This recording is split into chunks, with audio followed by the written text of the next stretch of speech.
Hi, my name is Robbie Samuels. I'm a virtual event design consultant and executive Zoom producer, and I help national and statewide advocacy organizations strategically bring their events online. And to help you get better with your own events, I create these short Zoom tip videos each week, and you'll find all of them on my YouTube at youtube.com/Robbie Samuels.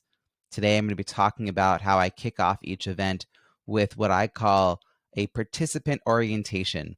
So even though we've been all now immersed in this new virtual world using Zoom all the time, I still think there's quite a few people who don't know some of the basics of Zoom, and knowing this would help them have a much better experience. So I run through this really quick list, and I'll just do that for you today so you can see some of the things that you can be mentioning.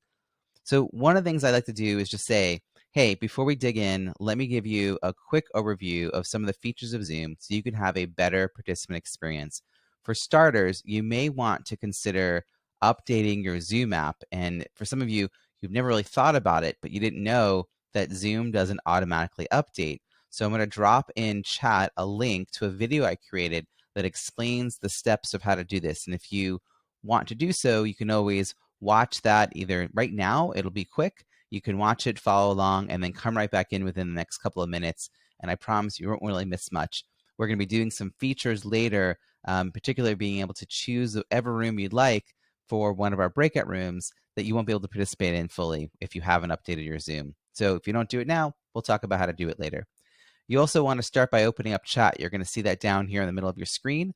Great. You probably already know about the chat, but what I'd like you to do is if you have any questions that you want to pose to us, please write the word question in all caps in the front of whatever you're writing, just so that we don't miss what you're writing. I want to make sure we notice your comment, your question in particular, amongst all the other chatter that's happening in there.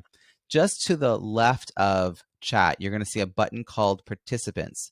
Yeah, go ahead and click on Participants button, and that window will pop up, and it might be floating around. It might be over here attached to the side of your Zoom screen. You'll notice that at the bottom of that, you're going to see the raised hand option and then a green check mark and a red X. Do you see all that? You see that? Okay, great. If you do see that, please click on the green check mark. Yep, great. I'm seeing people doing that right now. That's great. So let me just repeat this for the folks in the back of the room. Okay, here we go. So you're going to open up chat right here down at the bottom of the screen, and just to the left of it, click on Participants. Yep. And then when that opens up, look on the bottom of the participant screen and look for the raised hand, and then you'll see the green check mark and the red X. Okay, now I see more people doing this. Go ahead and click on the green check mark. Perfect.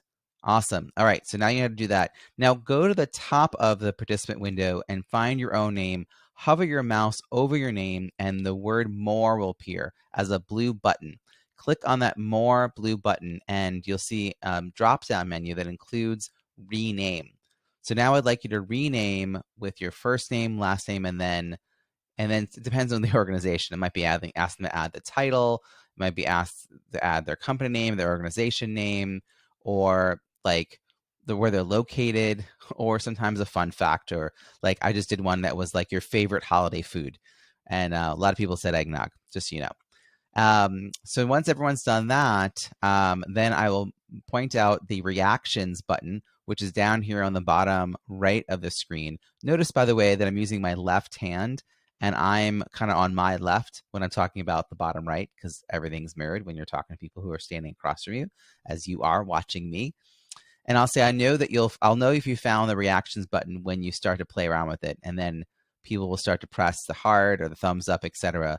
And then we'll say, hey, one other thing I can show you, because engagement, if you want a more engaged presenter, you need to be a really engaged audience. So that's why I really want to encourage you to have your cameras on, the whole time. Smile, pay attention, don't multitask.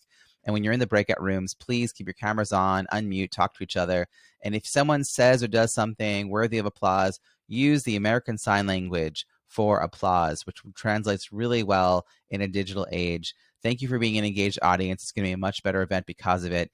And now and I'll hand the microphone back to essentially the speaker or the host or the moderator who's kicking things off. So that's how I run through with all my bad, dad jokes and trying to acknowledge the audience as much as possible. The participant orientation, and feel free to adapt that for your own needs. Or if you're a little unsure about doing this and you want to have a professional helping you with all the tech and support and doing all the strategy ahead of time, please reach out. Me or a member of my team would be able to assist you with an event you have coming up. Don't do this alone. You focus on the part you do really well, and we'll take care of the rest. Thanks so much, everyone. Talk to you soon.